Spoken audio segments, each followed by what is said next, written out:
Ultrasound scan வந்து நான் harmful கதிரியக்கம், அதனால சிசுவுக்கோ மதருக்கோ எந்த பாதிப்பும் வராது. கருக்குள்ள இருக்க சிசுவோட மூளை எப்போ வேலை செய்ய ஆரம்பிக்கும்? வேலை செய்ய ஆரம்பிக்குங்கிறது வந்து ஒரு பெரிய கொஸ்டின். வேலைன்னு நம்ம எதை குறிப்பிடுறோங்கிறத பொறுத்தும் இருக்குது. எப்போ உருவாகுதுன்னு பார்த்தா ஒரு ஃபர்ஸ்ட் வீக் எண்ட்லேயே அதனுடைய குணாதிசயங்கள் வர ஆரம்பிச்சிடும், ஒரு செல் கலவையாக இருக்கும்போது. அப்புறம் வந்து ஒரு டிஃபரன்சியேஷன் ஆஃப் ஆர்கனோஜெனிசிஸ்ன்னு சொல்லுவோம். அந்த ஸ்டேஜ் வர ஸ்டேஜில் different organs will start forming. But பிரெயினை பொறுத்தளவில் அதனுடைய ப்ரிகசர் செல்ஸ் இந்த ஆர்கனோஜெனிசிஸ்க்கு ஸ்டேஜுக்கு முன்னாடியே வந்துடுது. அப்போது ரொம்ப ப்ரிமிட்டிவாக இருக்கிற ஒரு ஃபீட்டஸுக்கு கூட ஒரு 6 வாரம் 8 வாரம் இருக்கிற ஃபீட்டஸ் கூட சம்டைம்ஸ் அதனுடைய வலி பெயின் வந்து ஃபஸ்ட் ரெஸ்பான்ஸை உணர முடியும். இது வந்து ஒரு எத்திக்கல் டிபேட். அது வந்து எப்போ வந்து அப்புறம் வளர அந்த மூளை வளர்ச்சியில் ஒவ்வொரு இதாக அது அறிய முடியும். Finally it will come to a stage மதரோட ஹார்ட் பீட் மட்டும் நல்லா கேட்கும், சவுண்டு ரெக்கக்னைசேஷன் கேட்கும், காதில் அந்த ஹியரிங் செல்ஸ் ஃபார்ம் ஆனோன்னு மதரோட ஹார்ட் பீட் வந்து நல்லா புரிஞ்சிக்க முடியும். ரெண்டாவது நோஸ் இதெல்லாம் ஃபார்ம் ஆகி இந்த ஆல்ஃபேக்டரி ஃபார்மேஷன் சொல்லும்போது மதரோட ஸ்மெல் அவங்களுக்கு தெரியும். இதனால தான் பிறந்ததுக்கப்புறம் பார்த்திங்கன்னா மதரோட க்ளோஸ் ப்ராக்சிமிட்டியில் பிரஸ்ட் ஃபீடிங் இஸ் என்ஹான்ஸ்டு. அதனால் சம்டைம்ஸ் என்ன சொல்லுவாங்க, பிரஸ்ட் ஃபீடிங் இப்போ ஒரு மதரை பிரிஞ்சு இன்டென்சிவ் கேரில் பேபி இருக்க வேண்டிய ஒரு சூழ்நிலை வந்துச்சு அப்படின்னா மதர் பிரஸ்ட் மில்க் பட்ட ஒரு நல்ல க்ளீன் துணியை கூட பேபி பக்கத்தில் வச்சா தே ஃபீல் பெட்டர் அப்படிங்கிற ஒரு ரிசர்ச்சும் இருக்குது.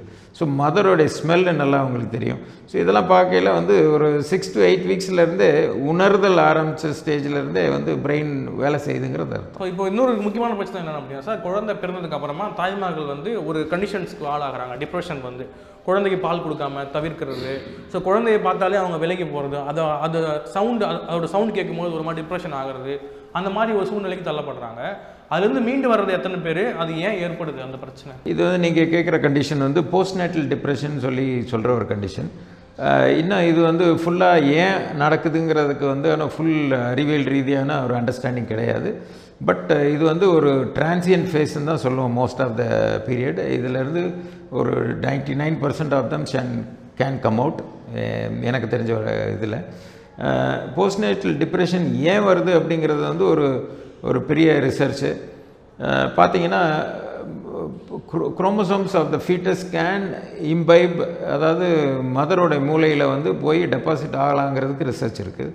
ஏன்னா இதை வந்து இதுக்கு பேர் வந்து செமீரிசம் அப்படின்னு சொல்லுவோம். அதாவது ஒரு செமீரிசம் பை டிக்ஷனரி மீனிங் வந்து I think it is a Shakespeare ட்ராமாவுடைய ஒரு கேரக்டர். செமீரிசம்னா ஆள் மாறாட்டம், அதாவது ஒரு